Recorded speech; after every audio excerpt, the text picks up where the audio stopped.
ರೈತರಿಗೆ ಕೇಂದ್ರ ಸರ್ಕಾರದಿಂದ ಬಂಪರ್ ಗಿಫ್ಟ್ ಅನ್ನ ಕೊಡಲಾಗಿದೆ. ರಾಗಿ, ಜೋಳ, ತೊಗರಿ ಬೆಳೆಯ ಕನಿಷ್ಠ ಬೆಂಬಲ ಬೆಲೆಯನ್ನ ಏರಿಕೆ ಮಾಡಲಾಗ್ತಾ ಇರುವಂತದ್ದು. ಸದ್ಯಕ್ಕೆ ರೈತರಿಗೆ ಕೇಂದ್ರ ಸರ್ಕಾರದಿಂದ ಬಂಪರ್ ಗಿಫ್ಟ್ ಇದು. ಎಸ್, ರಾಗಿ, ಜೋಳ, ತೊಗರಿ ಬೆಳೆಯ ಕನಿಷ್ಠ ಬೆಂಬಲ ಬೆಲೆ ಏರಿಕೆ ಆಗಿದೆ. ಖಾರಿಫ್ ಹಂಗಾಮಿನ 14 ಬೆಳೆಗಳ ಕನಿಷ್ಠ ಬೆಂಬಲ ಬೆಲೆ ಏರಿಕೆಯಾಗಿದ್ದು, ರೈತರ ಬೆಳೆ ಖರ್ಚಿನ ಮೇಲೆ 50% ಲಾಭ ಬರುವಂತೆ ಎಂಎಸ್ಪಿ ನಿಗದಿಯನ್ನ ಮಾಡಲಾಗಿರುವಂತದ್ದು. ಎಸ್, ಒಂದು ಕಡೆ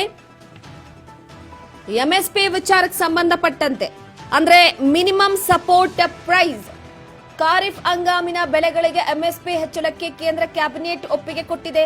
ಪ್ರಧಾನಿ ಮೋದಿ ಅಧ್ಯಕ್ಷತೆಯಲ್ಲಿ ನಡೆದಂತಹ ಕೇಂದ್ರ ಕ್ಯಾಬಿನೆಟ್ ನಲ್ಲಿ ಈ ನಿರ್ಧಾರವನ್ನ ಮಾಡಿದ್ದು, ರೈತರ ಬೆಳೆ ಖರ್ಚಿನ ಮೇಲೆ 50% ಲಾಭ ಬರುವಂತೆ ಎಂಎಸ್ಪಿ ನಿಗದಿ ಮಾಡಿರುವಂತದ್ದು.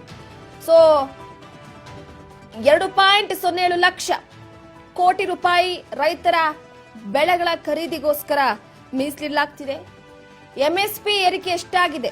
ಸೊ ಪ್ರಮುಖವಾಗಿ ಮಿನಿಮಮ್ ಸಪೋರ್ಟ್ ಪ್ರೈಸ್ ಎಷ್ಟಾಗಿದೆ ಅಂತಂದ್ರೆ, ಭತ್ತಕ್ಕೆ ಕ್ವಿಂಟಾಲ್ಗೆ 2369 ರೂಪಾಯಿಗೆ ಏರಿಕೆ ಆಗಿದೆ. ರಾಗಿ ಕ್ವಿಂಟಾಲ್ಗೆ 4886 ರೂಪಾಯಿಗೆ ಏರಿಕೆ ಆಗಿದೆ. ಜೋಳ ಕ್ವಿಂಟಾಲ್ಗೆ 2400 ರೂಪಾಯಿ ಏರಿಕೆ ಆಗಿದೆ. ತೊಗರಿ ಬೇಳೆ ಕ್ವಿಂಟಾಲ್ಗೆ 8000 ರೂಪಾಯಿ ಏರಿಕೆ ಆಗಿದ್ರೆ, ಮೀಡಿಯಂ ಹತ್ತಿಗೆ ಕ್ವಿಂಟಾಲ್ಗೆ 7710 ರೂಪಾಯಿ ಆಗಿದೆ.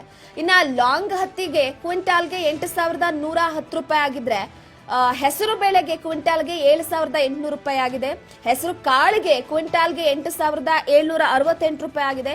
ಶೇಂಗಾ ಕ್ವಿಂಟಾಲ್ಗೆ 7263 ರೂಪಾಯಿ ಆಗಿದೆ. ಸೂರ್ಯಕಾಂತಿ ಬೀಜ ಕ್ವಿಂಟಾಲ್ಗೆ 7721 ರೂಪಾಯಿಗೆ ಏರಿಕೆ ಆಗಿದೆ. ಇನ್ನು ಸಾಸಿವೆ ಕ್ವಿಂಟಾಲ್ಗೆ 9846 ರೂಪಾಯಿಗೆ ಏರಿಕೆ ಆಗಿರುವಂತದ್ದು. ಈ ಮುಖಾಂತರವಾಗಿ ರೈತರಿಗೆ ಕೇಂದ್ರ ಸರ್ಕಾರ ಬಂಪರ್ ಗಿಫ್ಟ್ ಅನ್ನ ಕೊಟ್ಟಿದೆ.